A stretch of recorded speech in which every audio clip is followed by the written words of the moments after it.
Assalamualaikum warahmatullahi wabarakatuh. Apa kabar para mahasiswa? Mudah-mudahan kita selalu dalam lindungan Allah Subhanahu wa taala. Amin. Baik, kuliah sejarah peradaban Islam ini kita akan bicarakan satu pembahasan, yaitu As-Saqafatul Islam fil Andalusia atau History of Islamic Civilization in Spain. Sejarah peradaban Islam di Andalusia. Baik, Andalusia itu letak atau posisinya di mana? Andalusia ini adalah sebuah wilayah yang sekarang masuk di dalam negara Spanyol yang sekarang. Posisinya ada di Eropa bagian selatan. Berarti Islam pernah berkuasa, pernah berjaya di Eropa bagian selatan. Kapan Islam masuk ke Andalusia ini?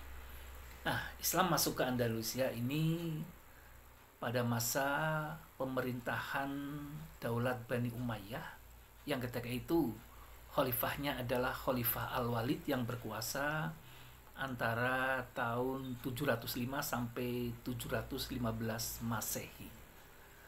Lalu Islam dibawa oleh siapa sampai ke Andalusia ini? Ada beberapa orang yang berjasa dalam menyebarkan Islam di Andalusia. Antara lain 3 orang. Yang pertama adalah Thorif bin Malik.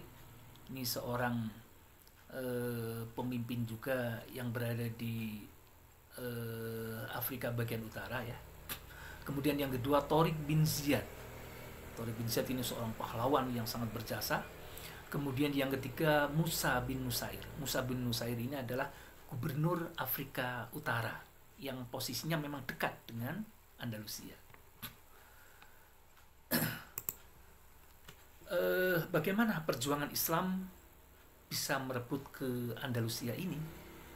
Mula-mula adalah tadi ada Thorif bin Malik, tetapi ketika Thorif bin Malik sudah penjajakan, kemudian diteruskan oleh Thorif bin Ziyad, yaitu seorang pimpinan pasukan perang dari Afrika Utara, itu kalangan umat Islam yang kemudian membawa Islam ke sana dengan membawa beberapa buah perahu dengan sekian pasukan yang ikut di sana, kemudian mendarat di sebuah bukit atau gunung. Bukit itu kemudian diberi nama Jabal Tariq. Orang Eropa sampai sekarang menyebutnya sebagai Gibraltar. Nah, dia ketika mendarat di situ berpidato di sana. Al-adu amamakum wal bahru wara'akum fahtar ayumasyitum. Musuh ada di depan kamu, lautan ada di belakang kamu. Silahkan pilih kamu mana yang akan dipilih. Tidak ada pilihan, harus maju. Karena kalau pulang, perahu-perahunya sudah dibakar oleh Thorif bin Ziyad. Tidak ada pilihan, dia harus maju. Dan akhirnya bisa menguasai Spanyol atau bisa menguasai Andalusia.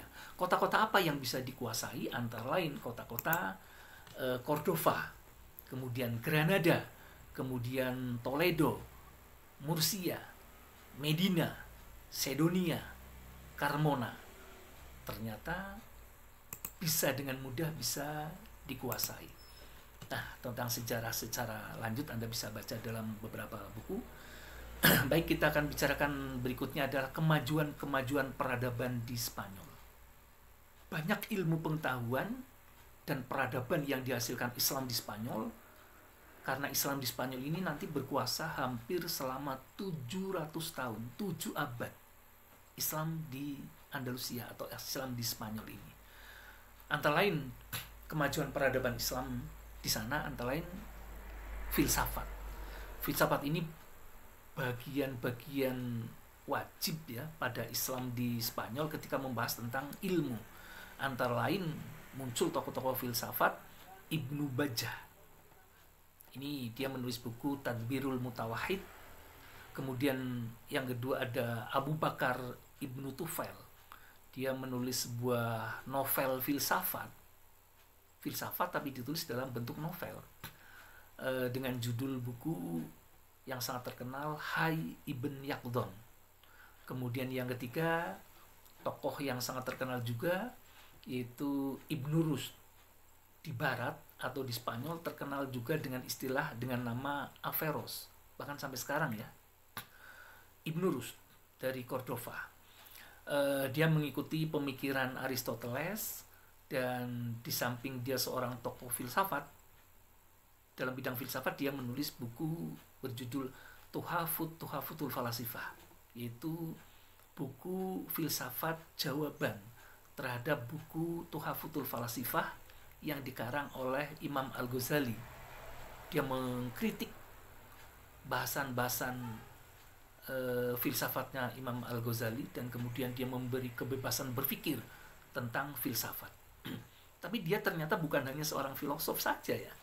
Dia menulis buku fikih karena dia seorang ahli fikih.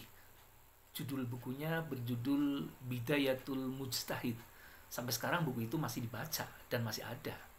Kemudian Ibn Rushd juga menulis buku Al-Kuliah Fitik, kuliah dalam bidang ilmu kedokteran. Hebat sekali beliau ya. Itu dalam bidang filsafat. Dalam bidang sains seperti apa? Islam Spanyol dalam bidang sains antara lain muncul kajian-kajian kedokteran, kemudian matematika atau aljabar, kemudian astronomi, kemudian kimia, sejarah, kemudian geografi. Geografi itu diambil dari bahasa Arab, yaitu geografia. Orang Eropa menyebutnya dengan geografi, akhirnya menjadi geografi yang sekarang gitu ya.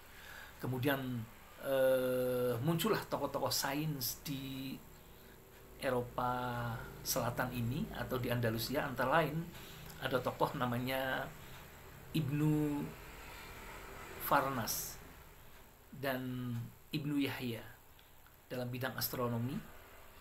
Kemudian ada Ahmad Ibn Ibas dari Cordova, ahli obat-obatan.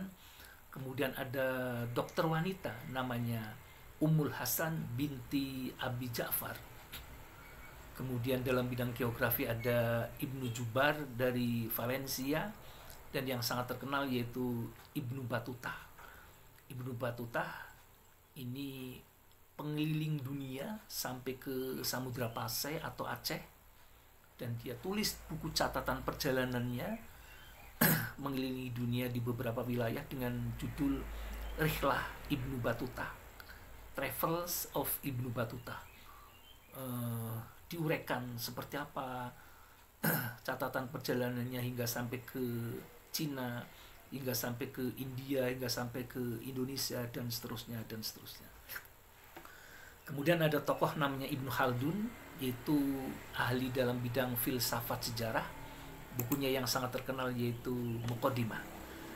Kemudian dalam bidang ilmu fikih muncul tokoh-tokoh ahli fikih di sana.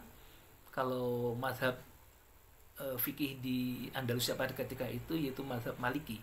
Tetapi orang-orang yang terkenal sebagai tokoh dalam bidang ilmu fikih cukup banyak.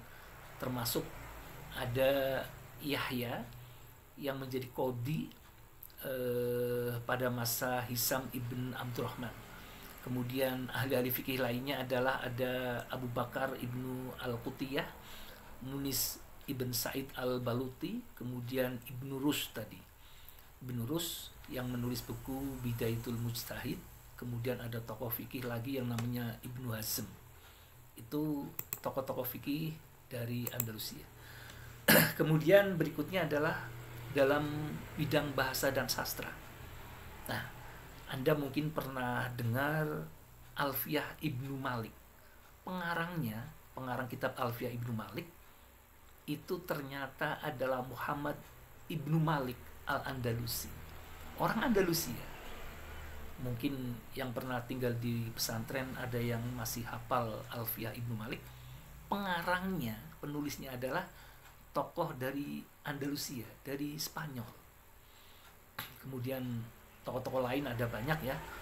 Ada Ibnu Huruf, ada Ibnu Hajj, ada Abu Ali Al-Ishbili, dan tokoh-tokoh bahasa dan sastra yang lain.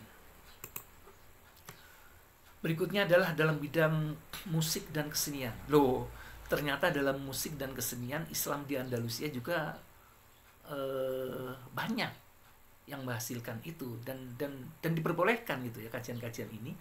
Antara lain ada Al Hasan Ibn Nafi yang memperoleh gelar Az-Zaryab. Dia adalah penyanyi sekaligus pengarang dan pencipta lagu-lagu.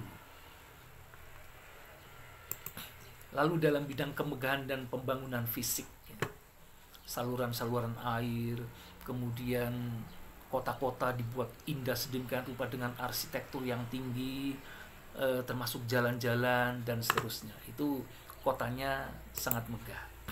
Antara lain kota Cordova. Cordova adalah ibu kota Spanyol sebelum Islam yang kemudian diambil alih oleh dinasti Bani Umayyah. Kotanya sangat indah, pohon-pohonnya dikabarkan itu diimpor, diambil dari wilayah Asia. Jadi dibawa ke situ, kemudian ditanam di sana.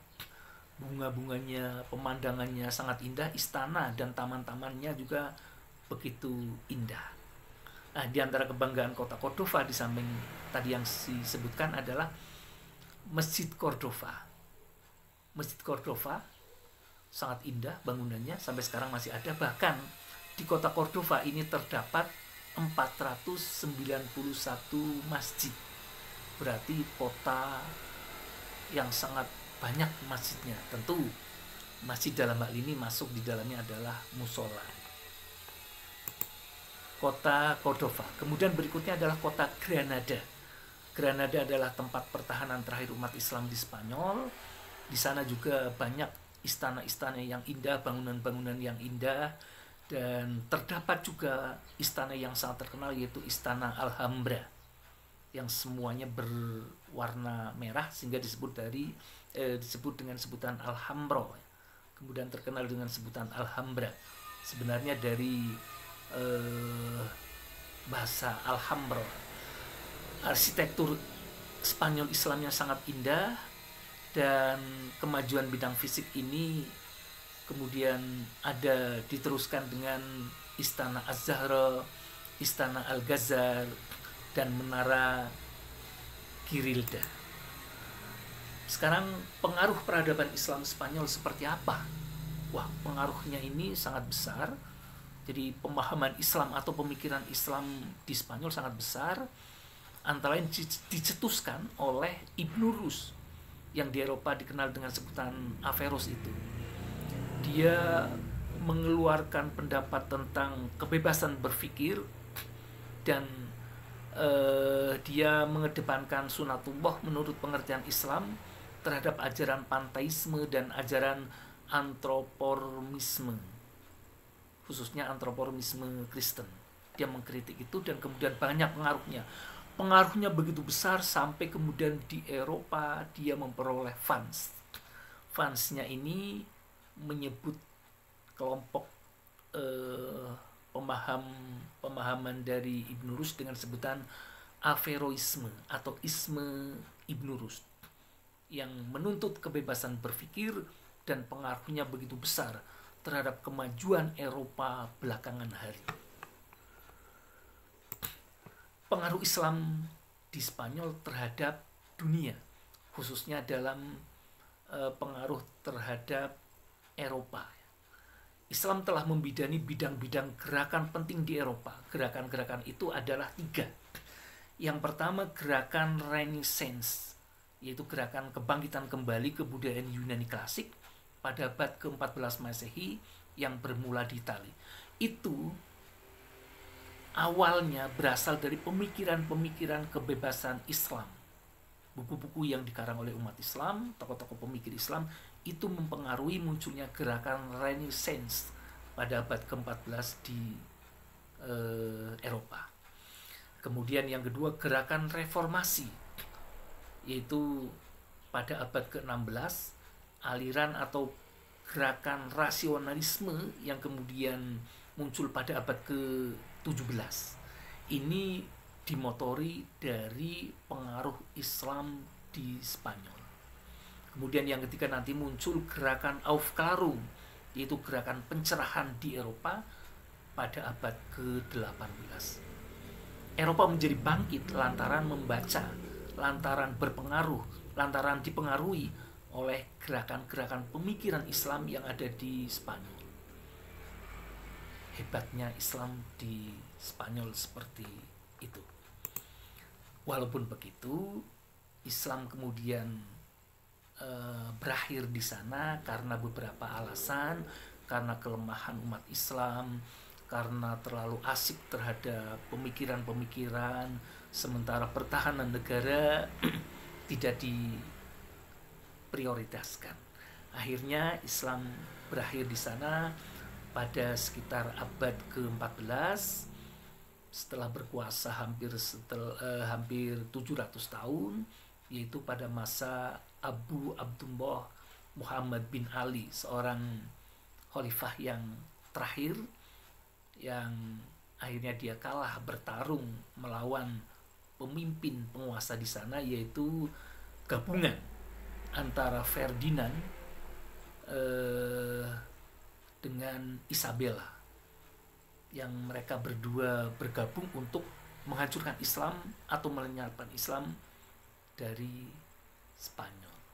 Akhirnya pada abad ke-14 Islam lenyap dari sana dan tinggal menjadi puing-puing kenangan. Begitulah ketika kita bicara tentang sejarah, watilkal ayyamu nudawiluha bainan nas, dan di antara hari-hari kami pergilirkan di antara manusia. Ada kalanya maju, ada kalanya mundur, ada kalanya ya, dan seterusnya. Walaupun begitu, kita berbangga bahwa Islam pernah berkuasa selama 700 tahun di Spanyol. Lebih lanjut Anda bisa baca dalam buku saya Sejarah Peradaban Islam dalam bahasan tentang Islam di Spanyol. Demikian, mohon maaf. Assalamualaikum warahmatullahi wabarakatuh.